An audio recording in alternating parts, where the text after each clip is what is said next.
So we're going to make some modifications so that we can include everyone. And then they would also say, and since we're doing this in the Philippines and in Africa, we're going to release them in the United States too, because it gets hot and humid there. And we understand now, and we're just admit it. Just say what you're doing. That's all we're asking. They seem to have changed a policy. So 20 years ago, just before my husband was released as bishop, I had written, like on the back of a postcard at Beehive Clothing, some suggestions. Like I had been buying the 100% cotton chemise, which they made for mastectomy patients. So there were no seams. So you just had a shoulder seam Oh, and a side seam. I had made the suggestion, you just, how about adding some spandex? Because I was wearing those. But by 10 o'clock in the morning, when I pulled them down, they were this wide. You can't even see because it oh, was cotton. stretched. So it just kept stretching. I Yes. said, a little spandex would go a long way in keeping them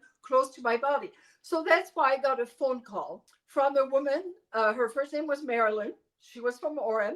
She had worked for Beehive Clothing for like 20 years, and she was early 60s. She loved garments. She believed that it was okay to wear the bra underneath. And she always told young women that, but that she wanted the extra protection that came with having the garment next to her skin.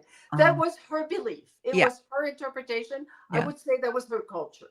It yeah. was not church wide. Nobody ever said that. They did, like, chide you if you didn't wear your garments next to your skin. Yes. So one of the things that I remember she told me, I took a bunch of notes. I still have them. I took a bunch of notes because we had like a 45-minute conversation. And I realized, oh, I need to write this down. One of the things she told me is that we do, and they were working on the Caronessa at the time. And she said, we don't release a new style until we have manufactured enough for all of the distribution centers around the world. Oh, wow. That's not what they're doing with these No, new styles. They right. went with the hot and humid first.